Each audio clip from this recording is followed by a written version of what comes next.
Coucou la famille Novelas FR, j'espère que vous allez bien. Nous nous retrouvons aujourd'hui pour un nouveau résumé de votre série préférée. Alors si vous êtes nouveau sur la chaîne, je vous invite à vous abonner, à liker la vidéo et activer la cloche de notification pour ne rien manquer. Sur ce, bonne dégustation. Catalina et son mari sont en route pour rejoindre Matteo qui est tout seul. Catalina repense à sa conversation avec Santiago sur la garde de son fils. En effet, Catalina était contre le fait que Santiago emmène son fils vivre avec eux, car cela mettra Soraya au milieu de leur vie. Catalina, voyant bien que Santiago est affecté du fait que Soraya soit déséquilibrée et que Matteo soit à sa garde, l'inquiète beaucoup. Elle lui dit que s'il veut, Matteo peut venir vivre avec eux.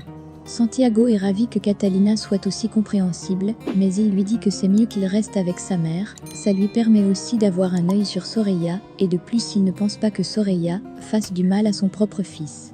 Catalina lui dit qu'elle ne fait plus confiance à personne, car elle n'aurait jamais imaginé que sa propre fille Mariana abandonnerait son propre bébé. Catalina décide d'aller chercher sa petite fille, pendant que Santiago va voir son fils. Elle appelle d'abord Hilda pour lui dire qu'elle ne pourra plus venir les chercher. Lorsque Rota apprend que Catalina ne vient plus les chercher, il perd la tête. Il commence à délirer, il est tout excité, et crie comme un fou, car il refuse de passer une nuit de plus dans ce village, pire encore dans un hôtel tel qu'il soit. Au même moment, un taxi se gare. Lorsqu'ils approchent pour l'emprunter, le taxi démarre à toute vitesse, et s'en va. Il commence à se demander ce qui ne va pas avec ce village. Ça ne tarde pas, un autre taxi arrive, mais lui également refuse de les prendre. À cet instant-là, Rota a une idée et demande à ses amis de le suivre. À l'hôpital, Daniel se réveille peu à peu, mais torturé par les souvenirs douloureux de sa femme. Il repense à ce jour où tout a basculé, ce jour où Martin a enlevé sa femme, pendant qu'il était au village avec ses amis. Daniel se tord de douleur en criant le nom de sa femme. Une infirmière arrive et lui donne un sédatif pour calmer son agitation. Le transfert de la Diablesse s'approche. Le colonel Granado met son équipe au courant des dernières informations concernant l'opération, afin qu'ils soient tous prêts à agir. Pendant que Miguel et son équipe se mettent en mouvement.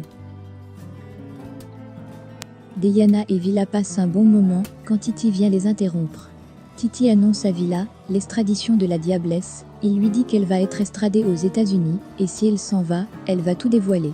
Titi propose à Villa de tout mettre en place pour liquider la Diablesse, avant qu'elle ne monte dans cet avion pour les États-Unis. Villa lui dit que ça va être compliqué vu que c'est la DEA qui dirige cette opération, et ils sont bien armés. Titi lui dit qu'il connaît, qui peut faire le travail. Il lui demande juste de lui donner son feu vert. Villa accepte, cependant Diana n'a pas l'air d'accord avec leur plan d'éliminer la Diablesse. Catalina arrive chez Hernán Dario récupérer sa petite fille. Elle leur dit qu'ils ont eu un imprévu, ils ne sont plus allés au village chercher les autres. Catalina la moyenne et son fiancé se lancent des regards. Catalina le remarque bien et leur demande s'il y a un problème. Catalina lui propose alors qu'ils adoptent le bébé de Mariana, car cette dernière l'a abandonné. Catalina est vraiment émue par cette proposition, mais elle leur dit que pour le moment, l'enfant est sous sa garde, et de plus rien n'est sûr que Mariana ne reviendra pas. Catalina la grande est émue, et leur dit qu'elle n'accepte pas que sa propre fille ait été en mesure d'abandonner la sienne. Rota et ses amis sont au poste de police. Ses amis ne comprennent pas ce qu'ils font là, mais Rota est bien déterminée à ne pas passer la nuit dans un autre hôtel de ce village. Lorsque le capitaine vient voir ce qui se passe, Rota lui donne un coup de poing. En effet, le plan de Rota est de passer la nuit en cellule. Paola reconnaît enfin Laura. Cette dernière est très remontée contre elle, elle est hystérique. Paola en pleurs lui demande de la laisser s'en aller, et qu'elles étaient jeunes, et ne savaient pas ce qu'elles faisaient. Laura lui rappelle alors ce fameux jour, où elles l'ont fait tomber de la balançoire. Elle lui dit qu'ils ont ruiné sa vie. Paola comprend alors que quelque chose de pire s'est passé. Laura lui dit que la conséquence de cet accident, c'est qu'elle a été incapable d'enfanter. Plus tard au poste de police, Rota est conduit avec plaisir dans une cellule, mais ce qu'il ne sait pas c'est qu'il ne sera pas seul.